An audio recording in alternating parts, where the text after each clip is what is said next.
मेरे प्रियो, आप देख रहे हैं हमारी YouTube चैनल। हमारी इस YouTube चैनल पर फिर एक बार आपका बहुत बहुत स्वागत है। मैं जेरमिया, आपके भाई, आज बातों पर अधिक नहीं बल्कि परमेश्वर की सामर्थ पर अधिक ध्यान देते हुए कुछ बातें को बताने के लिए आपके साथ हूं। आप जो देख रहे हैं रस्सी टाने हुए हैं और कुछ कोड़े जा रहे हैं, ये सही देख रहे हैं। मैं जेरमिया, साथ में सिस्टर मरियम, साथ में ब्रदर संग्राम और रविंद्र और बाड़ियावी और साथ में मेरे प्रिय बेटे मार्शल जो सामुएल भी कहलाता है और दीप, हम तन मन से बुनियादों को लेकर पत्थर ढोना या लकड़ी काटने अब तक लगे हुए। मेरे प्रियो, मुझे किसी ने कहा मुझे एक भवन बनानी है और ये शब्द सुनकर मुझे बहुत खुशी हुआ, बहुत आनंद हुआ। और साथ में सिस्टर और बाबू मैया और कुछ ब्रदर लोग भी बहुत आनंद हुआ, क्योंकि कुछ दिन या कुछ सालों से पहले मैं चाहता था कि एक भवन बने, अच्छा होगा। और सच में आज वह दिन आया और वह काम भी जारी है जो आप देख रहे हैं। इसी काम को करने के लिए, इसी भवन को बनाने के लिए हम जमशेदपुर की सोनारी सीधोकानो बस्ती से रवाना होकर उड़ीसा के रैरमपुर, गोरमय सेनी, तिलेजेरी, चिरुडी गांव में आए और तन मन से परमेश्वर के भवन को बनाने के लिए लगे हुए। मेरे प्रियो, मैं आपको बता दूं परमेश्वर की सामर्थ्यों के ऊपर की कुछ बातें। जब मैं विश्वासी हालत में थी और परमेश्वर के वचन को ये स्टडी और बहुत ही इच्छाओं के साथ कि मैं परमेश्वर के सेवकाई करूं, और तब परमेश्वर की कॉलिंग हुआ। परमेश्वर ने कहा कि मैं तुझे सुसमाचार सुनाने के लिए अभिषेक करता हूं, नियुक्त करता हूं, क्योंकि बहुत ऐसे लोग हैं आज परमेश्वर के वचन से अनजान है, परमेश्वर से दूर है, तुम्हें उसको सुनानी है।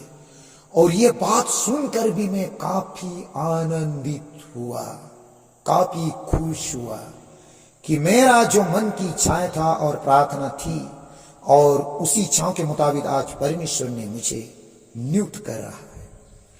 और उस समय भी काफी तन मन के साथ सुसमाचार सुनाया जा रहा था और लोग परमेश्वर के वचन को सुनकर मन फिरा रहे थे और आज भी जारी है। शुरुआत में तो मेरे प्रियो, जब मैं सुसमाचार सुनाने के लिए निकल गए कलीसियाओं से बाहर, तो काम भी करना पड़ा, सुसमाचार भी प्रचार हो रहा था, काम भी हो रहा था। और ये जरिया बहुत अच्छी थी क्योंकि लोगों के साथ अधिक समय होता था, कम से कम 6-7 मिनट माने 6-7 घंटा मिलता था 8 घंटे के काम में, मजदूरी में। तो बहुत सुंदर तरीका से सुसमाचार सुनाया जा रहा था और लोग विश्वास भी किए और प्रभु मिलकर आज काफी आशीषित भी है। अगर प्रभु चाहे तो कभी इन सिस्टरों से भी आपको हम मिलाऊंगा कि लोग किस रीतियों से प्रभु के पास आए और आज किस रीति से आशीष और परमेश्वर की सामर्थ के ऊपर में चल रहा है।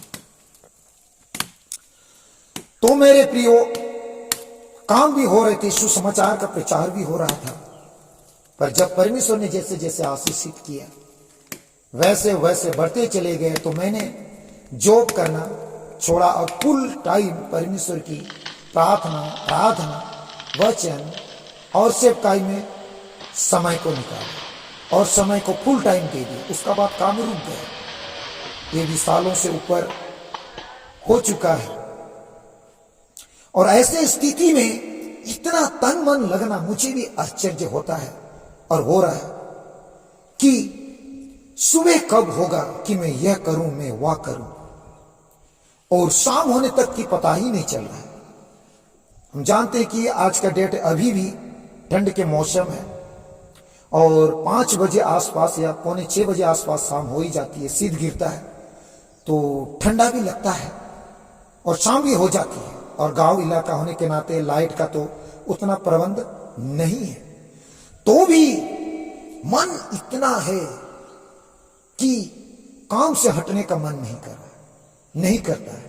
और उसके अलावा खाने का तो समय भी कभी कभी नहीं निकाल पाते, तो भी जल्द से खाने का समय निकालकर तुरंत काम में भिड़ जाते हैं। और दूसरी बात है कि नहाने की बात तो याद ही नहीं आती, याद आता है पर ऐसा लगता है कि कहीं समय यहां पर कट रहा है, हमें नहीं नहाने चाहिए, और हम नहीं भी नहा रहे। मेरे प्रिय देखो, परमेश्वर की सामर्थ किस रीतियों से काम करता है। इतना मन और ये बल, तन मन जो आज जीवन में आया है, कहां से आया है? परमेश्वर की सामर्थ्यों से आया है। परमेश्वर के वचन में लिखा है कि जो कुछ भी तुम्हें काम मिले उसके पूरे शक्तियों के साथ करना। और मुझे एक वचन याद आता है, बहुत नजदीक, बहुत करीब और बहुत ही मेरे प्रिय, सबके लिए प्रिय है और मेरे लिए भी बहुत प्रिय है। वह वचन इफिसियों अध्याय 4 का 11 से 13वें वचन, जो मुझे सामर्थ्य देता है उसमें मैं सब कुछ कर सकता हूं। और ये मेरे प्रियो, ये परमेश्वर की सामर्थ का ही नमूना है, जो इतना मन लगना और थोड़ा भी दिन भर काम करने का बाद, इतना मतलब हार्ड काम करने का बाद भी थकान नहीं लगना। हाँ मेरे प्रियो, ये परमेश्वर की सामर्थ के काम है। जबकि ये काम को कहीं दिनों से छोड़ा गया और ऐसी मेहनत मैंने लेबरिंग किया भी तो नहीं की, जैसे कि पत्थरों को ढोना, जो बड़ा बड़ा पत्थरों को उठा उठा के और जल्द से चलना और लगातार स्पीड कहीं रेंज में, जैसे हमारे पीछे कोई लगा हुआ और हमें जबरदस्त कर रहा है कि तुम्हें करनी है, अगर नहीं करेगा तो तुम्हें ताड़ना मिलेगा। जैसे कि हम जानते हैं मिस्र में इस्राएलियों के साथ हुआ करता था, ईंटें बनाने में उनके पीछे प्रभुता करने वाला रहता था और उन्हें जबरन इस तरह से जोर और बहुत लेबर करना पड़ता था। पर आज मेरे प्रियो, परमेश्वर की सामर्थ इस तरह से काम कर रहा है जो मुझे भी आश्चर्य, मुझे भी मतलब पूरी रीति से अनुभव और एहसास हो रहा है कि परमेश्वर संपूर्ण रूप से कार्य कर रहा है और उसी का ही नमूना है। मेरे प्रियो, मैं आपको बताना चाहूंगा, बता दूं, आज परमेश्वर की सामर्थ हमारे लिए इस हद तक है कि हम वर्णन नहीं कर सकते।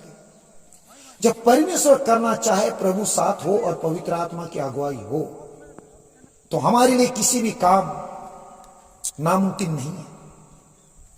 हम हर एक काम को कर सकते हैं, बस कि इतना कि हम प्रार्थना करें और मन बनाए, मन लगाए। तो कोई भी चीज में हम क्यों ना कभी किए नहीं, हम क्यों ना उस काम से अनजान हैं, हम क्यों ना उस काम के काबिल नहीं, योग्य नहीं, तो भी हमारे परमेश्वर उसके सामर्थ हमें उस काबिल, उस योग्य बना सकता है। जो आप देख रहे हैं, हम कर रहे हैं। इसलिए पौलुस ने कहा इफिसियों 4:11 वचन के पर, जो मुझे सामर्थ्य देता है उसमें मैं क्या सब कुछ कर सकता हूं। और अपने सेवकाई के दिनों में उसने वैसा वैसा काम किया जो उसके लिए शारीरिक तौर पर परमेश्वर की छोड़, प्रभु की उपस्थिति को छोड़, पवित्र आत्मा की सामर्थ्य को छोड़, उसके लिए बहुत ही कठिन है, नामुमकिन है, पर उसने किया। इसलिए मेरे प्रियो, मैं आपको बता देना चाहूंगा, क्या कोई भी कदम, कोई भी काम मिले, पूरे शक्ति भर करने की पहले मन बनाना और दूसरे बात प्रार्थना करना, ताकि परमेश्वर की सामर्थ काम करे और आप उस काम में सफल हो और काफी आशीषित हो, और बदले में आप परमेश्वर को कोटि कोटि धन्यवाद दे सके और काफी आशीषित महसूस करके परमेश्वर की महिमा कर सके। तो मेरे प्रियो, इस वीडियो के द्वारा से परमेश्वर आपको आशीषित करे, आशीष दे। आगे फिर हम मिलेंगे, अगर परमेश्वर की अगुवाई हो तो इस वीडियो के द्वारा, और फिर हम परमेश्वर की महिमा करेंगे। तब तक के लिए जय मसीह, praise the lord, god bless you.